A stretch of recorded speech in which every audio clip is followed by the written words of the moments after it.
Welcome to Empire Building, the podcast where we talk about building big businesses and even bigger lives. I'm your co-host, Wendy Papazian. I'm Via Williams. I'm Seychelle Van Poel. And I'm Sarah Reynolds. And today will be the final episode of our hiring process. Whew, we've made it. This has been quite the process to go over. In today's episode, we are going to discuss the last phases of hiring. So I guess after this episode, we've officially made it. Today, we're going to talk about reference checks. And these aren't your average reference checks. We're going to talk about the defense part of the process. And then how you set proper expectations and actually make an offer to the person that you want to hire. Let's dive into reference checks. Now, a lot of people have been doing them wrong, me included, for many, many years, right?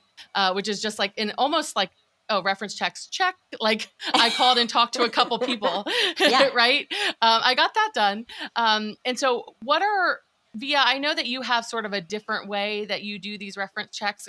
Dive in with us on how you do your reference checks. Yeah, we're very systemized with our reference checks. And just like anything here, I look forward to you guys kind of telling us what you do because I have a feeling it's slightly different. So what we do is I have a Google form and we're filling it out in real time while we're on the phone with the reference, number one. Number two, it's the exact same questions. It's been the exact same questions for 6, 7, 8 years, We have a wild card question, and the wild card question at the end is really where my concern is with the candidate. So if they're going to be, say, a recruiter that I'm hiring, and I'm a little concerned with maybe their aggressiveness, I'm probably going to add in an aggressive or assertive question. If it's an ops person and I'm just not sure their level of tech, then I'm going to add in a tech question. So that's kind of what I do. What I do not do all of my own reference checks, and that right there is controversial. I know not everyone agrees with that. However, I think that's pretty common. I think it's okay. Yeah.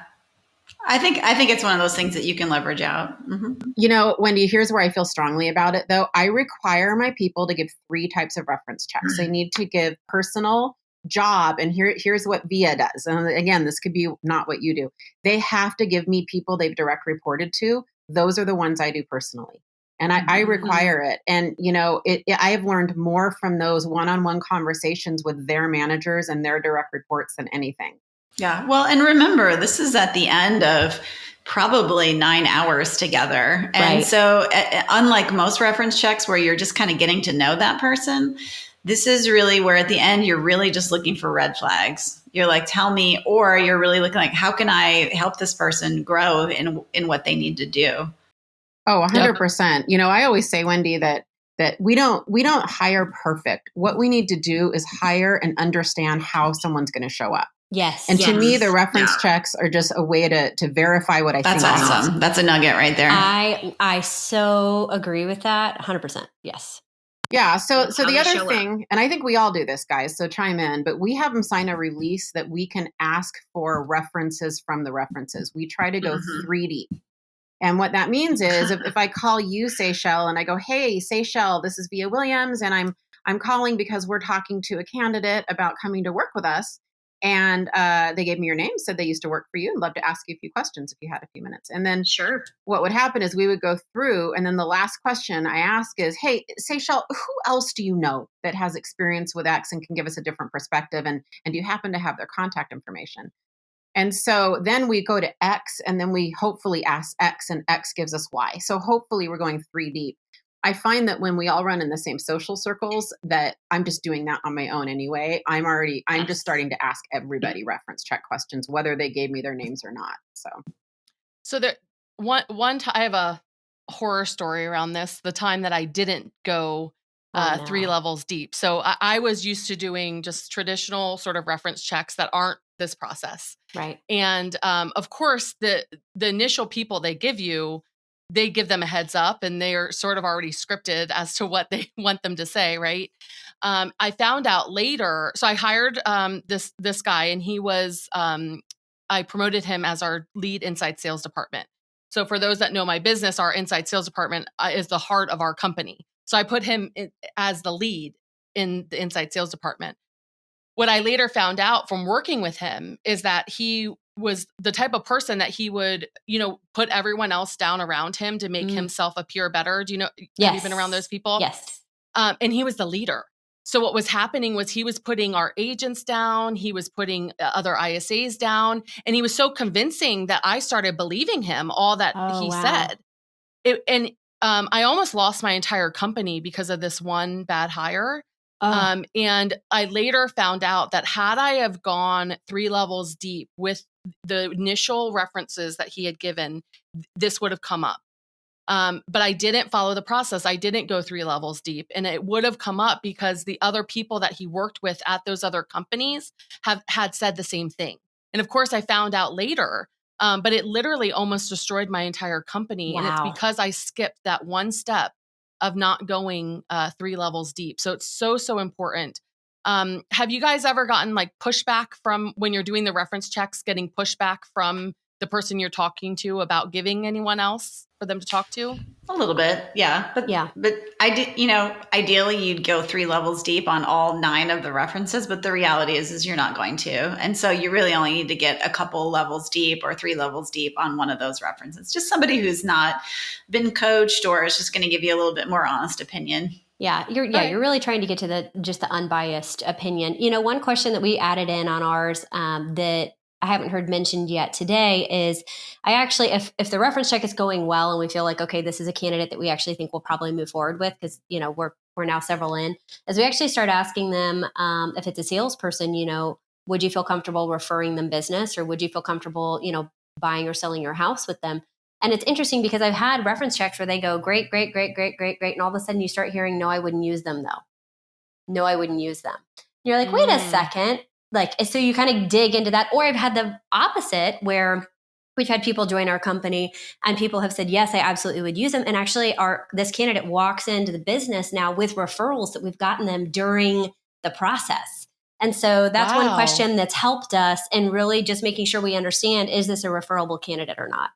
Have you guys hired anybody where they didn't get all great reference checks? I'm curious. Well, I think so. Yeah, I have. Not great, but just, I think again, it's like understanding who you're going to be in business with. And, one of the things that Gary Keller, who's one of my mentors, says is that, we all understand what the upside is of someone and we learn to, love the upside. But what we're trying to figure out is what's the downside and can we live with the downside? Yes. Because like, I think it was Seychelle was saying, no one's going to be that perfect fit.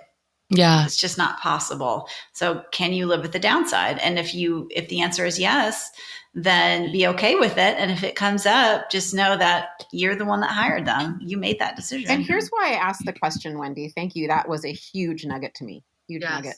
Me too. But the reason I asked the question, and I just want to kind of talk about it, I know we need to move on to the next step. It's that talented people who have been in high-level leadership positions are often controversial. And they don't always get 100% great reference checks. And I wanted to share that because I think it's an important thing to talk about. We would not get it, you guys. If we would not all get great reference checks. I had the same thought, Wendy. All 3 of you are completely unhireable. I guess except Bia. Yeah, but it's debatable. Ben's special. That's such a good point though, because if you're working with somebody who is an A+ player, right, and they want to see an organization grow, or they want to be someone that plays with other A players and is playing in an amazing environment, and that's what you're attracting them into. If they're coming out of a B and C environment, they might actually have come across as a real jerk, right? Or if they're in an environment where somebody above them is stifling them or trying to hold them back or feeling threatened by their potential, you might actually get a really negative reference on them. So yeah, I totally see where you're coming from on that. Yeah, and that's part of why building a team is so hard. That is exactly why empire building is so hard, because not only do you have that one person, but you have to fit all of the pieces together. And so hopefully those of you that are listening will understand that even though you're still going to make bad hires, you're going to make horrible decisions. Even if you follow this process, if you do it over and over and over and over again, over the lifetime of being a leader, you're going to look up and you're going to at least have the ability to make better decisions versus, hiring someone based on a 30-minute interview where literally someone could tell you anything that they wanted to. So, Wendy, that's so good. Totally agree. Wendy, here's what I know.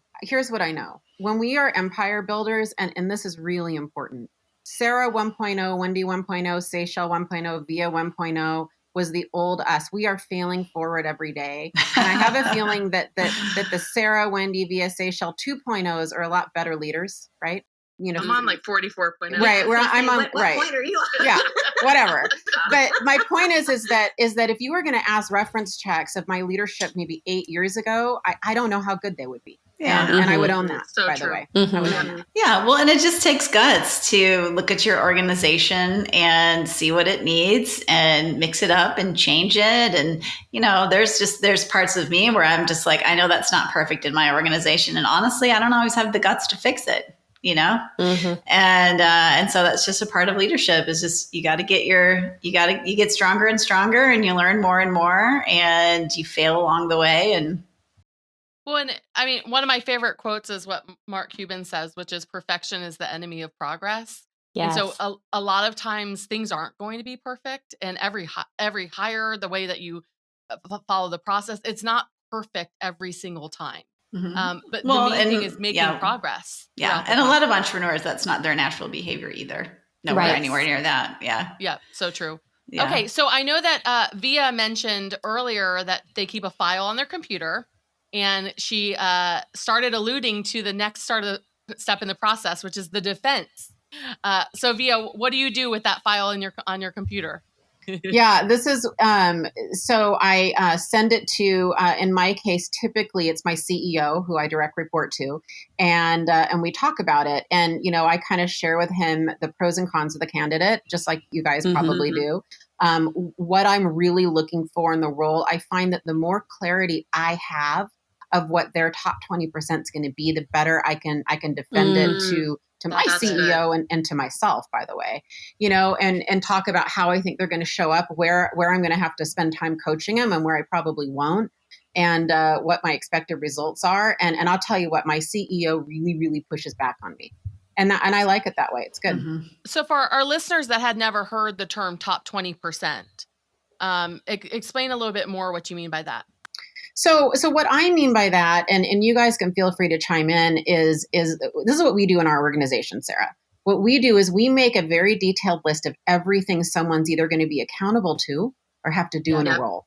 And we take that list and we black out the bottom 80% and we hire to the top 20% of it. That's what we do. Mm-hmm. And we just know that you cannot get someone who's always going to be great at 100% of everything in their role.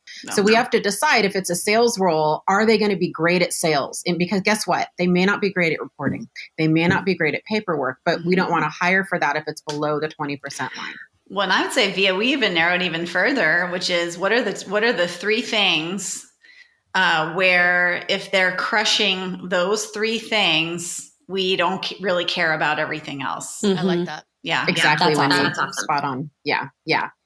So Via, you go to the CEO of the company.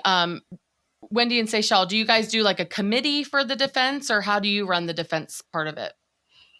If you want to jump in, Wendy, go ahead. Just a small group. Well, and then, I hate to jump back, but just to jump back with the group interview, which is, I'm not sure we fully laid that out, which is essentially you've got that many people asking the candidate questions, and then you get feedback from your organization.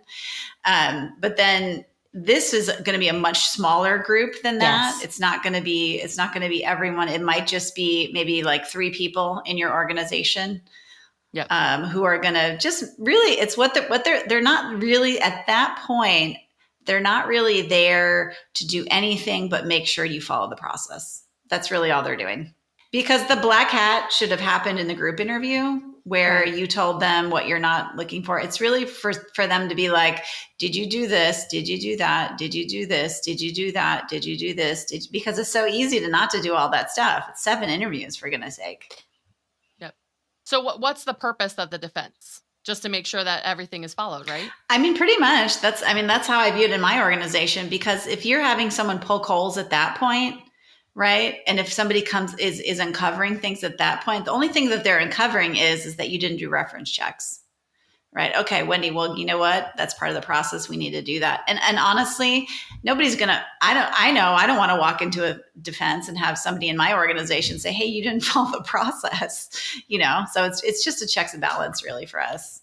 That's interesting because ours is much more probably heated, honestly. Like we go through the group interview, and actually we took a note out of Wendy's book. She taught us that every single team member has one question then that they're like targeted to ask. Instead of leaving it up to the team member, you really script and plan that out ahead of time. Thank you for that, because that's what we do. And we very quickly after that group interview get together with the key stakeholders that need to be bought in on that decision of that person. I don't care what decision they make, but they are the ones that are going to own that person joining the organization.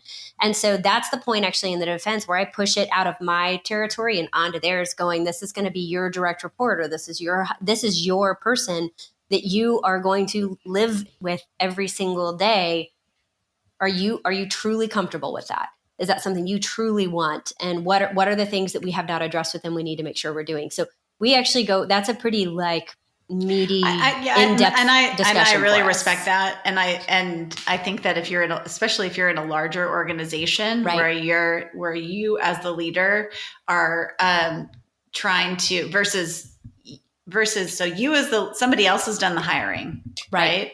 Where you as a leader are interrogating them about that hire versus correct, you as a leader having input from your people. Correct. That's what I would say the difference would be. And I would go even further where you could ask that person, hey, if your job depends on this person succeeding, are you still okay with hiring them? Are you willing to stake that's good, your job on their success? That's what my CEO always asks me. But to go back to something Wendy said, I think Wendy's point, and I agree with the point, is that you really don't want to do reference checks until you're almost positive you're going to hire them. Absolutely. The reference checks are there to really veto at that point, to really, it's theirs to lose at reference checks. And so I think to Wendy's point, her point is, look, you better poke as many holes as possible before the whole organization goes calling potentially 27 people and spending hours and hours and then disrupting their lives by talking to their former colleagues and everything. So I just wanted to add that in.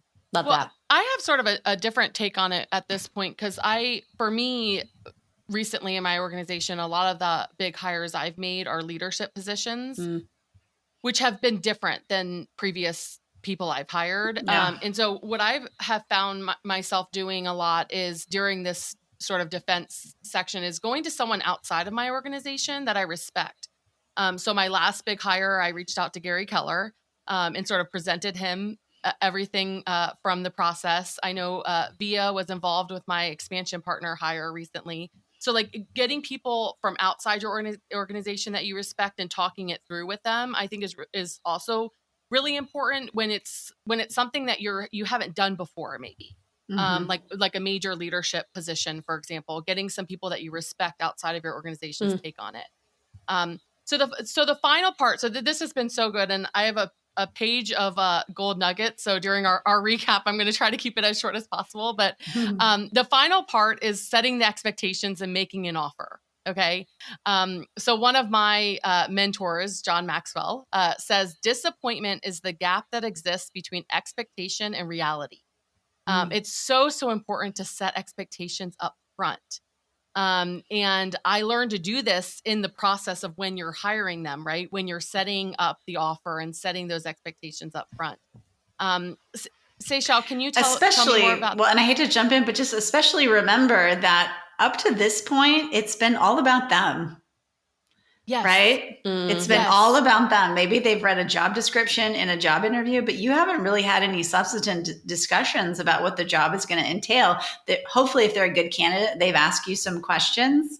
But this part's so important because you know so much about them and they know very little probably about the job or what it entails or anything like that, which is kind of backwards. No, that totally, really good point, Wendy. So Seychelle, can you tell me more about how that looks in terms of setting expectations? So what we do is we go over in our organization with the candidate, we go over the big picture of what the role is going to be first. And then we take the top 3 to 5 things that they are responsible for in succeeding in their role. and we list those out first. And then we say, instead of giving them, like we have a checklist of your first 21 days or your first 30 days in the organization that we need to nail on training you, and you need to nail on really getting down in order to make this a win. But before we hand that to them, I say, if you are going to nail these 3 or 5 things inside of our organization, I want you to make a list of all the things you think you're going to need to succeed.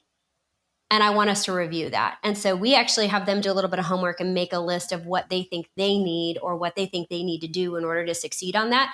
And then we basically use that as a metric to come in with our checklist and make sure we're matching up to their learning style, make sure we're matching up to the expectations of the role. And we try to keep the list of what the actual expectations are of them in those first 30 days really tight, because otherwise we feel like we're creating a huge generalized checklist instead of really getting them into the key performing metrics of their role as fast as possible.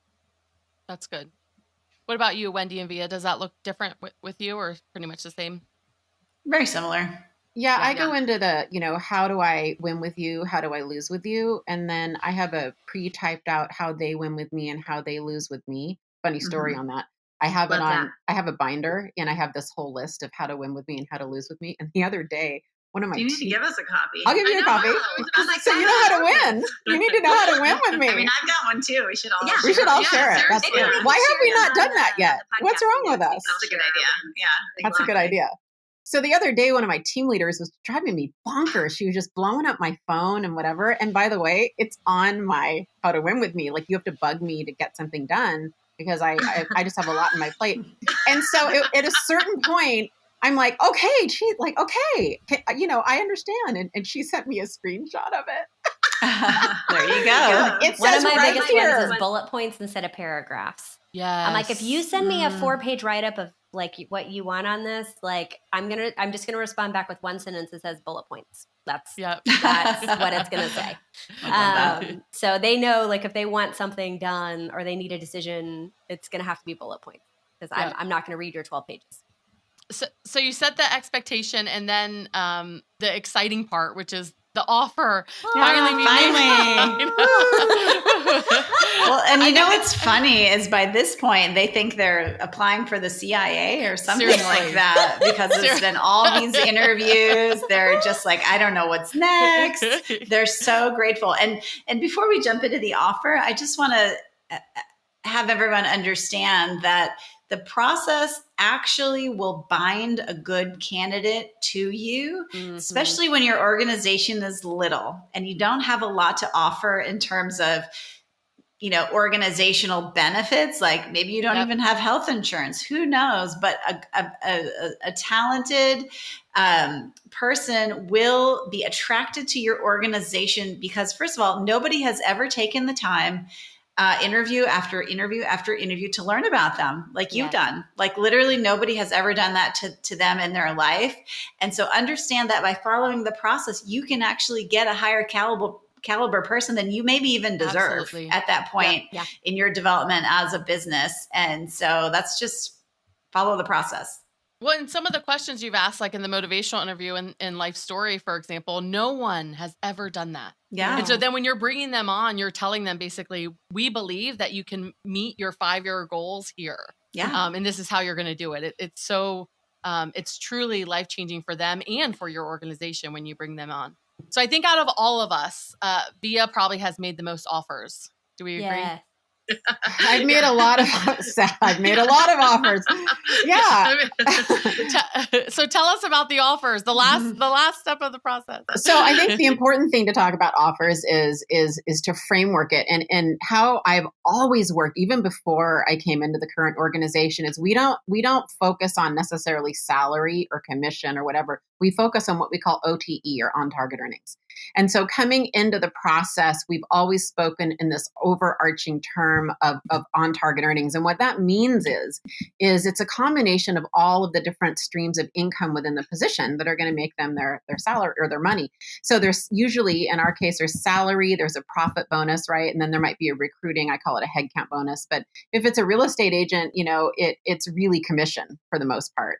And so by now, we've really gone deep, and we've had a clear understanding and a lot of back and forth about it. And I've never had anyone surprised. I think that if you get to this point and they're surprised, probably you have to go back and examine your process and make sure that you're managing expectations. Because here's what I know. What I know is 99% of my problems with people come because I failed to manage expectations correctly. And it's no different here than it is in anything we do in life. So if we've gone through the whole process right, by the time you get to the offer, it should be a really exciting time. They're really excited to do it with you, and they really want to come to work with you. I love that. Yeah. Well, and I just would make one caveat, if possible, have them meet with them in person and have them sign it right there, because I've made that mistake. Well, actually, I haven't made that mistake, but I haven't trained my I hadn't trained my people in that particular aspect, because sometimes what can happen is you can send them an offer, and if they're happy in the position that they're in, they can get a counter really quickly, as opposed if you're sitting with them and then they just sign it right there. So just a caveat to do that. I had that happen. Yeah, we've had that happen where we made an offer to a candidate. It's just a part of it. And if they're really excited, they'll sign it right there. And if they're not, then you kind of know.